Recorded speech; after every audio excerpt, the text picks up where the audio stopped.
तिथं सुरू केली.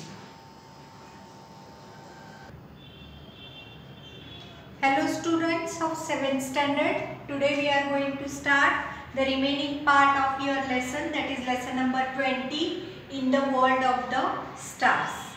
Before this we have completed some of the part of this lesson. Now today we are going to start the other part of this lesson.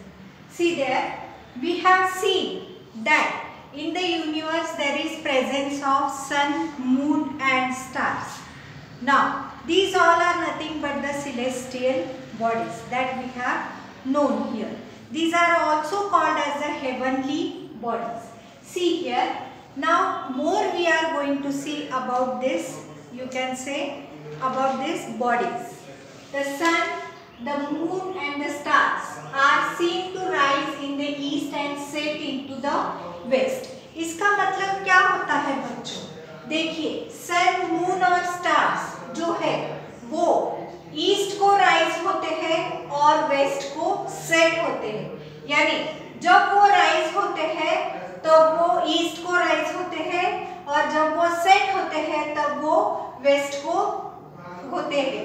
इसका मतलब हमें मालूम होना चाहिए कि every part of the heavenly bodies is always rising at the east and always setting into the west, because earth rotates from the west to east. ये क्यों होता है बच्चों? देखो ये एक लाइन यहाँ दी गई है, because earth rotates from west to east. ये क्यों होता है? क्योंकि अर्थ एक ऐसा प्लैनेट है जिस पर हमें ऑक्सीजन नजर आता है. ऑक्सीजन यहाँ होता है और earth rotates from west to east. Earth जो है वो कहाँ रोटेट करता है? West to the east. If we observe carefully, we will also notice that stars rises and sets 4 minutes earlier every day. अगर आप देखें तो आप ये भी ऑब्जर्व कर सकते हैं कि स्टार ऑल्सो राइजेस, स्टार भी राइज करता है, लेकिन वो सेट करता है 4 मिनट्स अर्लियर एवरी डे के मुताबिक. वो 4 मिनट्स अर्लियर सेट करता है. That is if a star rises at 8 PM at tonight. Always we know that star rises in the night. Suppose if the star rises at 8 PM to the night, it will rise at 7:56 PM tomorrow. यानी वो पहले 4 minute rise होता है दूसरे दिन. यानी अगर वो 8 PM को राइज हुआ नाइट को, तो अगले दिन वो 7:56 को राइज होता हुआ हमें नजर आता है.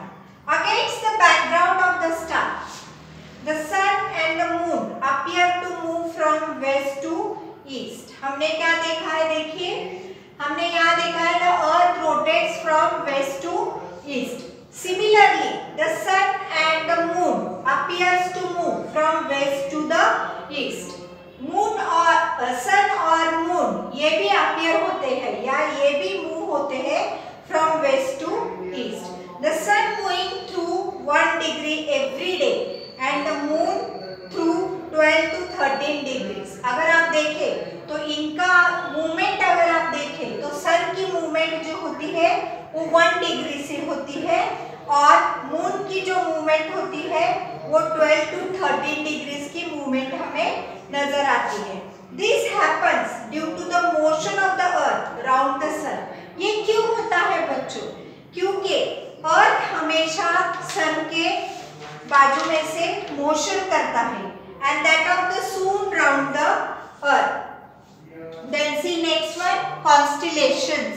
Constellations, but we know that constellations is nothing but a group of stars. When the groups of stars come together, they are forming some, you can say, shapes, some figures. These are known as the constellations. A group of the stars occupying a small portion of the celestial sphere is called as a constellation. Constellation हम किसे बोलते हैं? A group of stars which are occupying a small portion. यानी ये क्या है? इकट्ठा आए हुए स्टार्स है और ये स्टार्स क्या कर रहे हैं, ये ऑक्यूपाई कर रहे हैं small portion of the celestial sphere. Celestial sphere हम किसको बोलते हैं, जो हेवनली बॉडीज का जो स्फीयर होता है उस स्फीयर को हम सिलेस्टियल स्फीयर बोलते हैं और इसको ही हम कॉन्स्टेलेशन बोलते हैं। Some of these stars appear to form certain figures of animals, human or objects. ये जो स्टार्स इकट्ठा आते हैं वो क्या करते हैं, सर्टेन फिगर्स फॉर्म करते हैं, जो फिगर्स एनिमल्स के हो सकते हैं, ह्यूमन बींग्स के हो सकते हैं या कोई ऑब्जेक्ट्स के भी ये हो सकते हैं। These figures have been named after certain events or beliefs. देखिए ये जो फिगर्स फॉर्म होते हैं ये कोई भी इवेंट पर या सर्टेन बिलीफ्स पर ये फॉर्म होते हुए हमें नजर आते हैं। Of the times when the constellation were identified, at that time if there were certain events और beliefs happening, then on that events or beliefs these constellations were named. In this way Western observers have divided the celestial sphere in 88 constellation. इसके लिए क्या किया गया है, देखो जो western observers थे उन्होंने सिलेस्टियल स्फीयर को 88 कॉन्स्टेलेशंस में उसको डिवाइड किया है। Similarly, ancient Western astronomers put forward the idea of 12 zodiac signs. इसी मुताबिक एस्ट्रोनॉमर्स ने क्या किया था, 12 zodiac signs है ऐसे बोला था, whereas Indian astronomers suggested that there were 27 nakshatras. Now next is nothing but zodiac signs. The ecliptic has been imagined to be divided into 12 equal parts. यहाँ क्या दिया गया है, देखो यहाँ एक इलेप्टिकल है जो हमने स्टडी किया है इससे पहले, वो डिवाइड किया जाता है 12 इक्वल पार्ट्स में। Thus each part subtends 30 degrees at the center of the celestial sphere. Celestial sphere के 30 डिग्री का जो पार्ट है उसको हम zodiac sign में डिवाइड करते हैं। Each of these parts is called as a राशि। प्रत्येक पार्ट को हम क्या बोलते हैं, राशि इसको बोलते हैं या zodiac sign हम इसको बोलते हैं। They are named as Aries, Taurus, Gemini, Cancer, Leo, Virgo, Libra, Scorpio, Sagittarius, Capricorn, Aquarius and Pisces. So these are nothing but the various types of the zodiac signs. After this we are going to study some of the, you can say, nakshatras.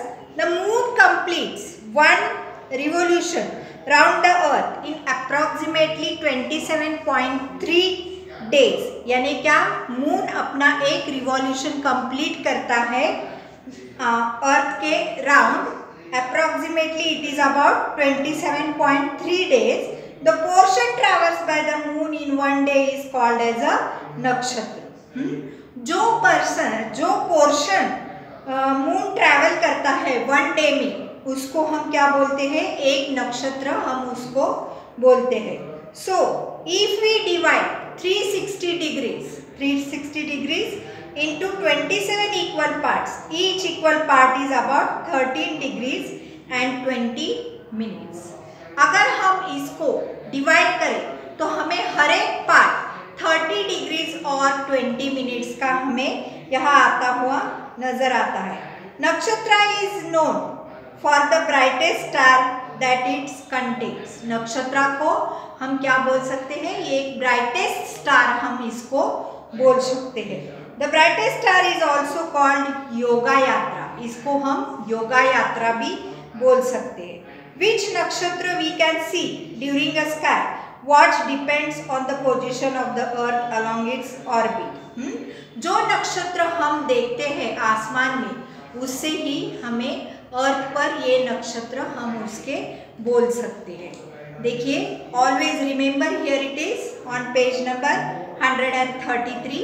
The place for the sky watching should be away from the city and as far as possible if it should be a new moonlight. देखो, अगर हमें sky को watch करना है तो sky को हम night में ही वॉच कर सकते हैं और ऐसे प्लेस पर वॉच कर सकते हैं जो शहर से ये प्लेस बहुत ही दूरी पर हो. बायनोकुलर्स और telescope should be used for sky watching. हम बायनोकुलर्स का इस्तेमाल कर सकते हैं या टेलीस्कोप का इस्तेमाल कर सकते हैं स्काई वॉचिंग के लिए. Identify the pole star in the north makes the sky watch easier. अगर हमें स्काई को वॉच करना हो तो पहले हमें पोल स्टार को ढूंढना बहुत ही जरूरी है. The pole star always it is in the north side of the sky. Hence the pole star should be divided with the reference point for the sky watch. इसीलिए हमें पोल स्टार को as a reference point लेना चाहिए for the sky watching. Then उसके बाद देखिए, as the stars in the west set earlier, sky watching should be begin with the stars in the west. देखिए, हमें मालूम है स्टार्स हमेशा वेस्ट में सेट होते हैं. तो इसीलिए हमें स्टार्स को देखना बहुत ही ज़रूरी है, वो भी वेस्ट से हमें देखना चाहिए. As in geographical maps the east and west are shown to the right and left respectively in the sky map. अगर आप जियोग्राफिकल मैप्स देखें तो ईस्ट एंड वेस्ट जो है वो हमें राइट साइड में नज़र आता है, तो इसीलिए हमें उसका भी ध्यान रखना चाहिए. On the sky map the north and south are towards the bottom and top of the map respectively. अगर हम नॉर्थ साइड देखें तो वो मैप के ऊपर साइड को होती है और साउथ साइड देखें तो वो हमें बॉटम में नज़र आती है. This is because the sky map is to be held overhead. ये ऐसा क्यों है? क्योंकि हम मैप को ओवरहेड हेल्ड करते हैं. Hold the sky map in the such a way that the direction we face is at the bottom side.